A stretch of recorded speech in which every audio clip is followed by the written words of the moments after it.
कोई सिद्धांत को आप मानिए, द्वैत को मानिए, विशिष्टाद्वैत को मानिए, कुछ मानिए, भगवान के शरणागत होकर के भगवान नाम रूप लीला धाम का अगर ईमानदारी से आपने आश्रय लिया है, तो वो ईमानदारी से द्वैती बन के भी अगर आप भक्ति करेंगे तो वो अद्वैत में प्रतिष्ठा करा देगी भक्ति, उसके फल के रूप में अद्वैत की प्राप्ति हो जाएगी। ध्रुव जी प्रमाण हैं। मैं श्रीमन नारायण का वासुदेव मंत्र का वो भजन कर रहे थे, नमो भगवते तुभ्यम वासुदेवाय धीमहि प्रद्युम्नाय निरुद्धाय नमः संकर्षणाय च।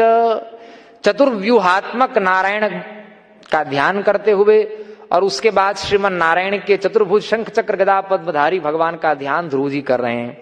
अब ध्रुव जी तो कौन हैं? ध्याता हैं, और भगवान ध्येय हैं, और ध्याता और ध्येय को जोड़ने वाला जो बीच में तत्व है वो क्या है? ध्यान। क्या है? ध्यान है। ध्यानात्मक भजन है, ध्यानात्मक कीर्तन कर रहे हैं ध्रुव जी। आत्मरूप ध्याता की विस्मृति हो गई, और बीच में कोई ध्यान नाम का तत्व है, इसकी भी विस्मृति हो गई, और केवल श्रीमन नारायण से तादात्म्यापत्ति उनकी होकर के शेष रही। जब भगवान प्रत्यक्ष प्रकट हो गए ध्रुव जी के सामने, तब भी वो नेत्र नहीं खोल रहे थे। क्यों?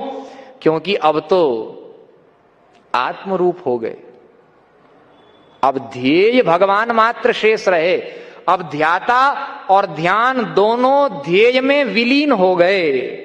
ध्याता भी ध्येय रूप हो गया और ध्यान भी ध्येय रूप हो गया। बोलो, द्वैत के गर्भ से अद्वैत की सिद्धि हो गई, और इसी का नाम भक्ति है। भक्ति का मतलब क्या है? भक्तेषु गोविंद स्वरूप कर्त्री। अरे जो भक्त को साक्षात गोविंद का रूप प्रदान कर दे, उसी का नाम भक्ति है। पद्म पुराण का यह वचन है।